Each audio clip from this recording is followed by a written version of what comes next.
नमस्कार, मैं हूं पंकज भार्गव। किसान आंदोलन में शामिल नेताओं के लिए आंखें खोलने वाली खबर है। खुफिया एजेंसी रॉ और आईबी के हवाले से खबर है कि खालिस्तानी आतंकी ग्रुप एक बड़े किसान नेता की हत्या की प्लानिंग कर रहा था। इस प्लान के पीछे खालिस्तानी आतंकी संगठन खालिस्तान कमांडो फोर्स यानी केसीएफ शामिल था। केसीएफ ने सिंघू बॉर्डर पर बैठे बड़े किसान नेता की हत्या की योजना बनाई थी। खुफिया एजेंसी ने केसीएफ की ऐसी कोशिशों को ट्रैक कर लिया है। खालिस्तानी कमांडो फोर्स ने साल 1995 में पंजाब के तत्कालीन सीएम बेअंत सिंह को मारा था। केसीएफ इस समय कनाडा, पाकिस्तान, इंग्लैंड और बेल्जियम में एक्टिव है। खालिस्तानी आतंकी ग्रुप किसान नेता की हत्या कर भारत सरकार को बदनाम करने की साजिश रच रहा था। प्लानिंग किसान नेता की हत्या कर हिंसा भड़काने की थी। खालिस्तानी साजिश के खुलासे की पूरी रिपोर्ट आपको डिटेल में समझाते हैं। खालिस्तानी साजिश पर रॉ और आईबी ने खुफिया रिपोर्ट दी है। इस साजिश में बेल्जियम और इंग्लैंड के खालिस्तानी आतंकी शामिल हैं। रिपोर्ट के मुताबिक दिल्ली में आंदोलन कर रहे किसान नेता को मारने की साजिश थी। पंजाब से केसीएफ के सफाई में रोल निभाने वाले नेता को मारने का प्लान था। किसान नेता की हत्या की साजिश में केसीएफ के 3 आतंकी शामिल थे। किसान नेता की हत्या कर भारत सरकार को बदनाम करने की साजिश थी। किसान नेता की हत्या से भारत में हिंसा भड़काने की भी साजिश थी। खालिस्तानी आतंकियों ने किसान आंदोलन की आड़ में जमीन तलाशने का नापाक मंसूबा बनाया था। खालिस्तानी साजिश में शामिल 400 पाकिस्तानी ट्विटर हैंडल्स का भी खुलासा हुआ है। और टूलकिट के बहाने दिल्ली में दंगे की साजिश के पीछे भी खालिस्तान का मास्टरमाइंड है। देवेंद्र बराशा हमारे सहयोगी इस वक्त हमारे साथ हैं। देवेंद्र, क्या जानकारी? और जो खुफिया रिपोर्ट है, जैसा कि आपने बताया, उस रिपोर्ट का जो आधार है बेसिकली उसको अगर हम पृष्ठभूमि को समझें कि आखिर ऐसा क्यों है, तो जैसे पहली बात तो ये है कि सिंघू बॉर्डर पर जो किसान नेता प्रोटेस्ट कर रहे हैं, अगर उनमें से किसी के ऊपर हमला होता है तो जाहिर तौर पर केंद्र सरकार के लिए जवाबदेही और किरकिरी वाली बात होगी। प्रधानमंत्री नरेंद्र मोदी को उनकी सरकार को बदनाम करने की कोशिश होगी, जो कि खालिस्तानी आतंकवादियों की मंशा है। दूसरी चीज़ ये है कि जो खालिस्तान कमांडो फोर्स केजीएफ आतंकी संगठन है, पंजाब में जब ये आतंक 1980 और 90 के बीच में जब आतंकवाद चरम पे था तो ये बहुत ज़्यादा एक्टिव था। और वहाँ पर जो किसान नेता अभी प्रोटेस्ट कर रहे हैं, इनमें से कुछ नेता जो कि वामपंथी पृष्ठभूमि के हैं, और स्वाभाविक तौर पे क्योंकि ये वामपंथी पृष्ठभूमि के हैं तो इनका खालिस्तानी मूवमेंट जो कि धर्म के नाम पे वो आतंकवाद चलाया जा रहा था, उनके साथ 36 का रिश्ता रहता था। और ऐसे में खालिस्तानी कमांडो फोर्स को ऐसा लगता है कि उसके बहुत सारे नेता जो पुलिस के हाथों मारे गए, उनमें कहीं ना कहीं इंफॉर्मेशन को लेकर इन नेताओं की भूमिका थी। और ऐसी स्थिति में वो बदले की भावना से भी ये कार्रवाई करना चाहते हैं। मतलब ये कि ये आतंकवादी चाहते हैं कि एक तीर से 2 निशाने वो साध सकें। पहली बात ये कि केंद्र सरकार को निशाने पर लिया जाए, केंद्र सरकार की किरकिरी कराई जाए, और क्योंकि वो किसान केंद्र सरकार के कानून के खिलाफ प्रोटेस्ट कर रहे हैं। और दूसरी चीज़ ये कि उनसे अपना बदला भी लिया जाए। अगर खालिस्तानी कमांडो फोर्स की आज के स्टेटस की बात करें तो निश्चित तौर पर देश में इसका वजूद लगभग ना के बराबर है। लेकिन 2019 में ही दिल्ली पुलिस ने केजीएफ के आतंकी को पकड़ा था। विदेशों की अगर बात कर लें तो क्योंकि उसके बहुत सारे जो उसके आका हैं वो पाकिस्तान में छुपे हुए हैं, इसके अलावा कनाडा, इंग्लैंड और बेल्जियम, इन जगहों पे वो पनाह पाए हुए हैं। और लगातार ऐसे मौके की जुगत में होते हैं कि किसी तरह से भारत की सरकार को बदनाम करने की कोशिश की जाए, अपने मूवमेंट को हवा दिया जाए। किसान आंदोलन उन्हें एक ऐसा बेहतर मौका लगा जब इसके सहारे वो अपने एजेंडा को चला सके। उसी में जो रिपोर्ट है उसके हिसाब से देवेंद्र, अब सवाल ऐसे में है कि बहुत ही सीरियस ये मैटर है। अब इसको लेकर भारत सरकार की स्ट्रेटेजी क्या रहने वाली है? जी पंकज। देवेंद्र, मेरा सवाल सुन पाए आप? जी पंकज, सवाल ये है देवेंद्र कि बहुत ही गंभीर मामला है, बहुत ही सीरियस मैटर है। अब इसको लेकर भारत सरकार की क्या स्ट्रेटेजी होगी? और निश्चित तौर पर आप पहले ही देखें तो लगातार वहाँ पे जो प्रोटेस्ट चल रहा है, वहाँ पे जो सुरक्षा की व्यवस्था है वो जितना संभव हो उतना किया जाता है। लेकिन पुलिस की भी एक सीमा है, क्योंकि उसके बाद जो प्रोटेस्टर्स हैं उन्हें ऐसा लगने लगता है कि उनके मामले में दखल दिया जा रहा है, या फिर उसमें जो एंटी सोशल एलिमेंट हैं वो पुलिस के इस प्रोटेक्शन को अलग तरीके से पेश करना शुरू करने की कोशिश करते हैं। तो उस लिहाज से पुलिस की सीमाएँ समझी जा सकती है, सुरक्षा एजेंसियों की सीमाएँ समझी जा सकती हैं। लेकिन भरसक ये कोशिश है कि जितना संभव हो उन्हें बेहतर सुरक्षा व्यवस्था मुहैया कराई जा सके। और क्योंकि ये इंटेलिजेंस रिपोर्ट पहले आ गई थी तो जाहिर तौर पे सुरक्षा एजेंसियों के लिए भी ये आसान हो गया उनके प्रोटेक्शन को लेकर और ज़्यादा सतर्क रहना। नेताओं की बात में जो बता रहा हूँ, डॉक्टर दर्शन पाल हो, राजोवाल हो, राजेंद्र हो, ये सारे ऐसे आतंकवादियों के निशाने पर पहले से रहते हैं। सोशल मीडिया पर भी इनके खिलाफ अभियान चलाया जाता है। जी पंकज, चलिए, बहुत बहुत शुक्रिया इस अपडेट, इस जानकारी के लिए देवेंद्र पराशर आपका। और टूल किट के बहाने दिल्ली में दंगे की साजिश के पीछे भी खालिस्तान का मास्टरमाइंड है, जिसके निशाने पर हैं प्रधानमंत्री नरेंद्र मोदी। आज इसका सबसे बड़ा सबूत मिल गया है। खालिस्तानी आतंकी गुरपतवंत सिंह पन्नू का सबसे नया वीडियो सामने आया। इस वीडियो में आतंकी पन्नू दीप सिद्धू, दिशा, रवि, निकिता जैकब का सपोर्ट करने को कह रहा है। वीडियो में पन्नू कह रहा है कि लोग भारत में मौजूद विदेशी राजदूतों को ईमेल करें और उनसे मांग करें कि नरेंद्र मोदी पर प्रतिबंध लगाया जाए। This message is to all those people from Maharashtra to Tamil Nadu to Karnataka who are protesting against the new farm laws, and scores of you and your supporters and the activists like of Disha Ravi, Deep Sidhu, Nodeep Kaur, Nikita Jacob, you all have been charged under sedition, that is waging war against the country. You all have been supporting the farmers' protest, and that is your right. We, as the Sikhs for Justice, we believe in that the liberation of Punjab from the Indian occupation is the only solution. We have created a portal that is www.twitterforfarmers.in. What you need to do is go to that portal, go to that site and shoot an email to the ambassadors of UK, US, Canada, Germany, Italy, EU who are sitting in Delhi. You raise your voice, and what you will urge them?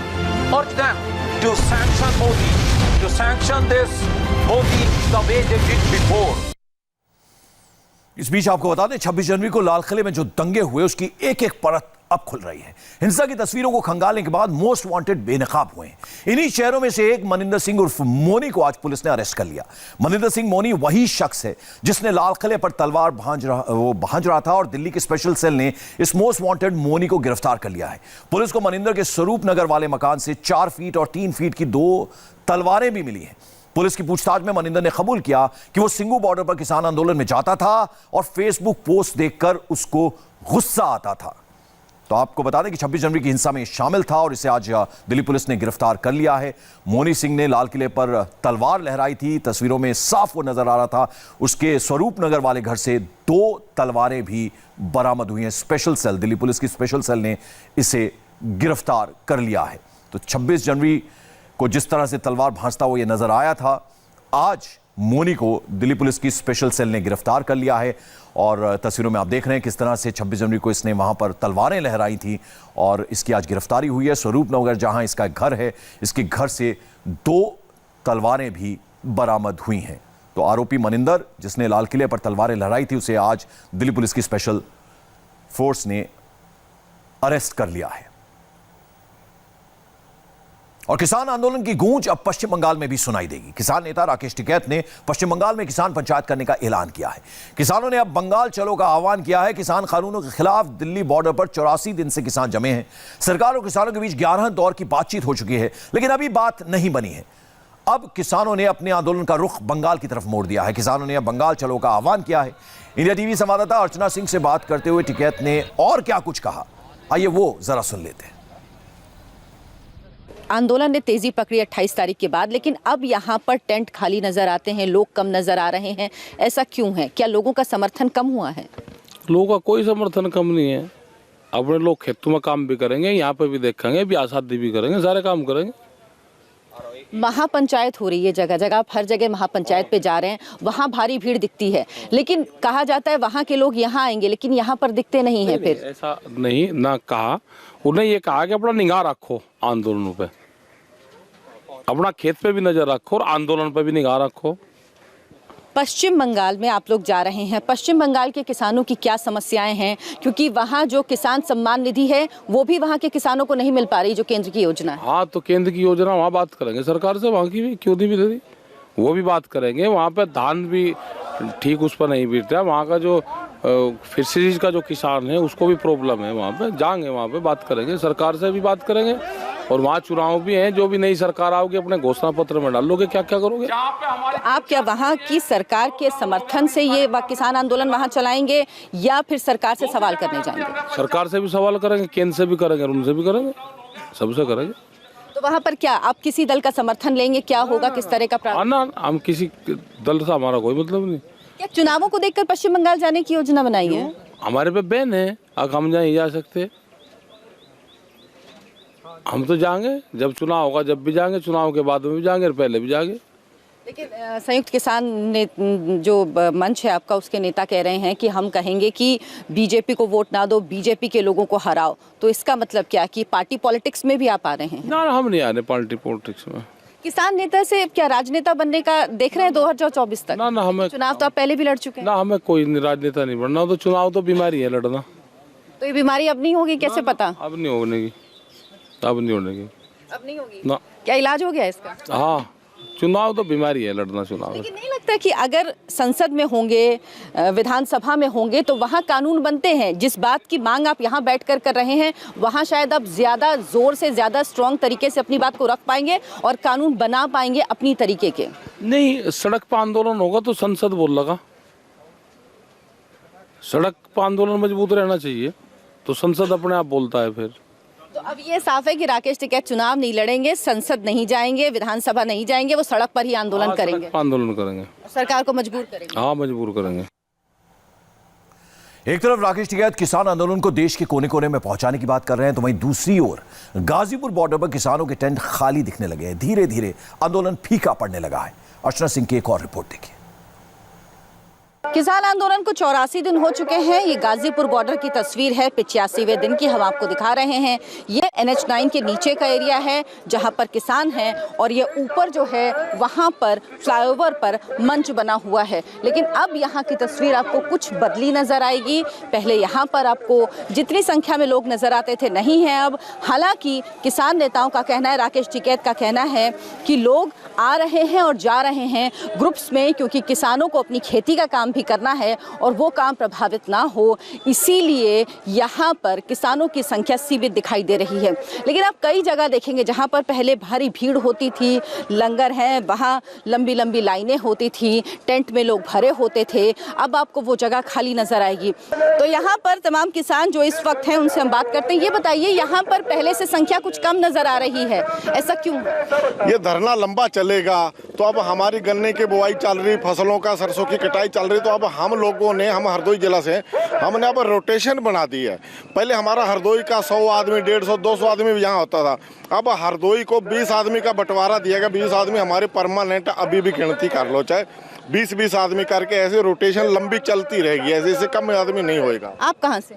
संभल जिले से हैं। ऐसी चीजें हो रही हैं लोग? हाँ, जैसे हमारे यहाँ गन्ने की बुआई हो रही है, मेहनती की बुआई हो रही है, तो कल भी हमारे यहाँ से 2 ट्रैक्टर आए हैं, तो जैसे आ रहे हैं और जा रहे हैं, ये सिलसिला जो है अब ये लंबा पीरियड चलेगा। जैसे आपने कह दिया अक्टूबर तक तो है ही, जब तक मोदी जी की नींद नहीं जगेगी तब तक ये चलता रहेगा। फिर आप आते रहेंगे और जाते रहेंगे, मतलब इनसे खाली नहीं होंगे। गांव करवाड़ा है, सिसोली के पास में ही है, मतलब शादी भी है, काम भी है, सारे काम है, इसमें मतलब आ रहे जा रहे, आज फिर आ लेंगे 4 ट्रैक्टर। हम हरदोई जिले से हैं, हम आ रहे हैं, जा रहे हैं, 10 आ जाते हैं, 10 चले जाते हैं, घर के भी काम देखने हैं, गन्ने की पर्चियां भी आ रही हैं। हम ये कह रहे हैं, सरकार ने ये परीक्षा करानी चाहते हो तो गांवों में जाके एक सर्वे करवा ले भी हमारे साथ कितने आदमी हैं, धरने के साथ कितने लोगों की आस्था है। आंदोलन जो है आने जाने से नहीं होता है। आंदोलन का एक जो मकसद होता है कि हम यहाँ किस लिए हैं, हमारा मकसद है कि 3 काले कानून वापस हो। यहाँ पर लोग अब कम दिख रहे हैं, ऐसा क्यों? कम कहाँ दिख रहे? हमारा खेतों में खाद पड़ रहे हैं, पानी लगा रहे हैं, और गन्ना भी छिलके जा रहा, कुछ उधर है कुछ इधर है। आप कहाँ से आई हैं? आप कहाँ से आई हैं? मैं बड़ौद से आई हूँ, लेकिन मैं भी रात के समय गई थी, पानी चला के और नहा धो के मैं भी आ गई यहाँ पे। दिन में हम यहाँ रहते हैं, रात के समय अपना काम करके आए। कुछ आदमी वहाँ भी लगे हुए हैं। और आज गाजीपुर बॉर्डर पर अलग तस्वीर नजर आई। किसानों को रोकने के लिए जिस जगह दिल्ली पुलिस ने कीलें लगाई थी, अब वहां फूल नजर आ रहे हैं। हमारी संवाददाता अर्चना सिंह ने एक रिपोर्ट भेजी है, जरा वो देखिए। 84 दिन से किसान आंदोलन चल रहा है और इस आंदोलन में अलग अलग तस्वीरें आपको दिखती हैं। कभी दिखते हैं बैरिकेड की संख्या बढ़ गई है, कभी दिखता है कि राकेश टिकैत जो हैं वो पौधे लगा रहे हैं। ये वो जगह है जहां पर कुछ दिन पहले उन्होंने पौधे लगाए थे और आज वो यहां पर आए हैं। इस वक्त ये गाजीपुर बॉर्डर जहां पर प्रदर्शन हो रहा है वहीं पर ये जगह है और यहाँ पर वो पानी दे रहे हैं, पौधों को गुड़ाई कर रहे हैं। ये तस्वीरें सांकेतिक तस्वीरें हैं, ये बताने के लिए कि जिस तरह से प्रशासन की तरफ से बैरिकेड लगाए गए थे, कीलें लगाई गई थी ज़मीन में, सड़क पर, हालांकि बाद में वो सब हटा लिया गया। बैरिकेड अभी भी है, तारबंदी अभी भी है। ये तारबंदी भी आप देख सकते हैं, कटीले तार लगाए गए हैं ताकि कोई यहाँ से उधर ना जा सके या उधर से कोई इस सीमा में, इस रास्ते से प्रवेश ना कर सके। मल्टी लेयर बैरिकेड अभी भी हैं और उन बैरिकेड्स पर इसी तरह से तारबंदी भी की गई है। हालांकि उसके पार जो सुरक्षा कर्मी होते थे, जो पुलिस बल होता था, जो सुरक्षा बल होता था, वो अब बहुत ही कम संख्या में नज़र आता है। लेकिन राकेश टिकैत यहाँ पर हैं जो संदेश दे रहे हैं, जगह जगह पंचायत करते हैं, महापंचायत हो रही है और वो ये कह रहे हैं कि महापंचायतों के ज़रिए उनकी कोशिश है कि किसान इससे ज़्यादा जुड़े। साथ ही साथ वो इस आंदोलन को पूरे देश का आंदोलन भी बनाना चाहते हैं। उन्होंने कहा कि वो बंगाल जाएंगे, हालांकि बंगाल में अभी तक कहीं पर किसानों का ये आंदोलन नहीं देखा गया है। वो गुजरात जाएंगे, उनका कहना है वो सब जगह जाएंगे और पूरे देश में अब इस आंदोलन को वो बढ़ाएंगे। लेकिन ये तस्वीरें हैं गाजीपुर बॉर्डर की, जो इस आंदोलन का केंद्र बन चुका है। कल रेल रोको अभियान भी है 4 घंटे का, संयुक्त किसान मोर्चा ने इसका ऐलान किया है और साथ ही साथ ये संदेश देने की कोशिश भी है कि अगर सरकार प्रशासन कांटे बिछाएगी तो उसका जवाब हम फूल से देंगे। और ये तस्वीरें कुछ इसी तरीके का संदेश दे रही हैं। जो उन्होंने पौधे लगाए थे, आज वो उनको पानी दे रहे हैं, गुड़ाई कर रहे हैं। ये संदेश उन्होंने दिया था जब यहाँ पर सड़क पर कीलें लगाई गई थी, बैरिकेड लगाए गए थे कि वो जो कांटे उनकी राह में बिछाए जाएंगे उसका जवाब फूलों से देंगे। राकेश जी, बताइए कि आप यहाँ पर आपने पौधे लगाए थे, अब इन पौधों की देखभाल कर रहे हैं, देखभाल नहीं की जाएगी तो खराब हो जाएंगे। सब लोग किसान कर रहे हैं, किसान कर रहे हैं। हाँ। तो ये अभी तो ये बैरिकेड लगे हुए हैं, ये सब चीजें यहाँ पे तो बैरिकेडिंग तो लगा ही कर रहे हैं। अच्छा, अब ऐसा कहा जा रहा है कि नेता भी दूर हो रहे हैं इस आंदोलन से लोगों के साथ साथ। नेता भी दूर जा रहे हैं, मतलब जो किसान नेता थे वो भी अब अलग अलग हो रहे हैं। किसान नेता तो होते सब किसान हैं, तो किसान चला रहा है इसको आंदोलन को। किसान आंदोलन ही चला रहे हैं, किसान ही थे तो चलो किसान चला रहे हैं, किसान चला रहे हैं। तो राकेश टिकैत का कहना है कि नेता तो इस आंदोलन में कभी नहीं थे, किसान ही इस आंदोलन को चला रहे हैं और ये किसानों का आंदोलन है। इस बीच आपको बता दें, लखनऊ से पकड़े गए पीएफआई के आतंकियों की बड़ी प्लानिंग का खुलासा हुआ है। आज उत्तर प्रदेश पुलिस ने इसकी डिटेल रिपोर्ट आपको दिखाएंगे छोटे से ब्रेक के बाद।